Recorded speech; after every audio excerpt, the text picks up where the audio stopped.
Bahkan dikatakan ada 3 orang yang ketiga-tiganya ini di satu desa pergi cari ilmu di desa itu, sampai akhirnya semua ulama di desa itu sudah dimakan ilmunya.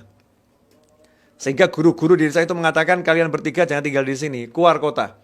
Ya, pergi ke ulama yang di sana. Ilmu kami sudah habis. Ya, kamu cari ke ulama yang di sana. Sampai hari ini belum ada orang yang datang ke saya untuk menghabiskan ilmu saya.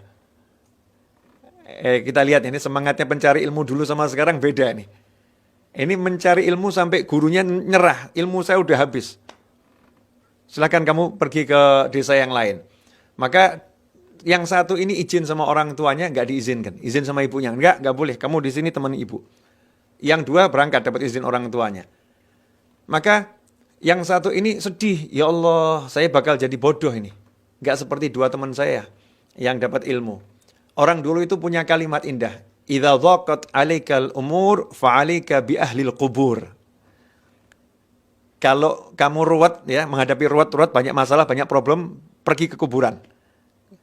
Ya, pergi kuburan itu banyak orang-orang soleh di sana. Cari kuburannya orang soleh, kuburannya wali, dan kita husnudzon, maka muslimin insyaallah orang soleh semua.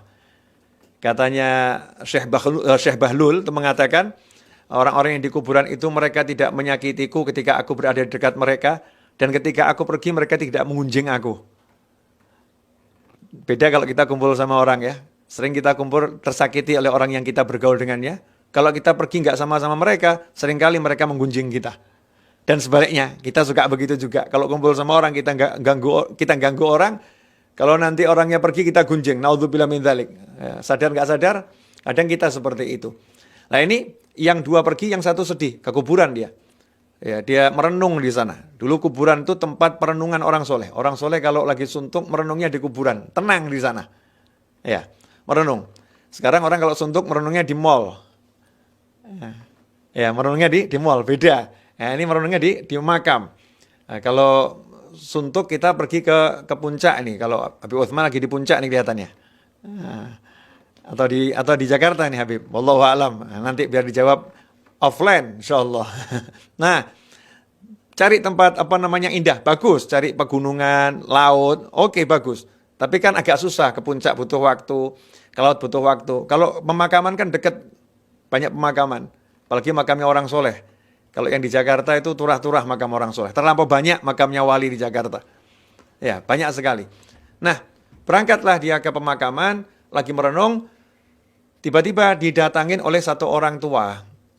Orang tua tadi ngomong, kenapa kamu sedih? Dijawab, saya nggak boleh pergi sama ibu saya keluar kota untuk cari ilmu. Saya disuruh nemenin ibu saya. Saya senang nemenin ibu saya, tapi saya sedih karena nggak bisa dapat tambahan ilmu. Terus orang tua tadi ngomong, ya udah gini, mau nggak kamu saya ajarin? Tapi dengan satu syarat. Apa? Jangan pernah nanya nama saya. Kalau kamu tanya nama saya, selesai, saya ngajarin kamu. Siap, ya setiap sore janjian ya ketemuan di sini. Tiap sore ke situ. Subhanallah, selama 3 bulan dia bisa mengalahkan ilmunya ulama-ulama yang belajar tahunan. Maka ketika dia merasa ini ilmu yang didapat luar biasa, maka ia pun nanya, maaf, guru namanya siapa? Kelepasan nih, guru namanya siapa? Maka guru yang ngomong, udah selesai. Saya udah nggak boleh ngajarin kamu lagi. Kan janjinya nggak boleh nanya nama saya siapa. Yo guru jangan begitu, maafkan. Enggak, selesai. Nah, nama saya adalah hamba Allah Al-Khadir alaihissalam. Ternyata dia diajari langsung sama Nabi Khidir alaihissalam. Terus Nabi Khidir ngomong begini, saya diutus Allah ngajarin kamu karena baktimu sama orang tuamu. Saya diutus Allah ngajarin kamu karena baktimu sama orang tuamu. Ikhwani rahimakumullah. Birrul walidain ini betul-betul nyambung ke Allah tuh cepat gitu loh ya. Nyambungnya ke Allah luar biasa. Kita lihat Sayyidina Uwais Al-Qarani radhiyallahu anhu. Uwais Al-Qarani itu afdhalut tabi'in. Tabi'in yang paling afdhal, yang paling utama. Uwais Al-Qarani ini kan pergi ke Madinah pengen ketemu Nabi Muhammad SAW. Rasulullah ada di Madinah, tapi Rasul lagi keluar rumah. Uwais Al-Qarani nggak nunggu Rasul pulang, beliau pulang langsung ke Yaman. Dari Yaman ke Madinah, sampai di Madinah Rasul lagi keluar, ditunggu berapa saat nggak datang, beliau langsung pulang ke Yaman. Kenapa seperti itu? Sampai nggak ketemu Nabi SAW. Karena ibunya lagi nunggu di Yaman dalam keadaan sakit, nggak ada yang nemenin. Beliau diizinkan pergi ke Madinah, tapi kata ibunya jangan lama-lama ya nak ya. Ya, ke tempat Rasul kamu balik. Saking khawatir sama ibunya, itu sampai nggak nunggu lama untuk bertemu Nabi Muhammad SAW. Langsung pulang ke Yaman. Hasilnya apa? Hasilnya Rasul titip pesan kepada Sayyidina Umar bin Khattab radhiyallahu anhu dan Sayyidina Ali bin Abi Thalib karramallahu wajhah. Wahai Umar, wahai Ali, ya carilah orang yang namanya Uwais dari Qaran, dari Yaman. Di tubuhnya itu di belakang ada tanda bekas sakit. Kalian berdua cari, ya, ketemu beliau, sampaikan salamku untuknya.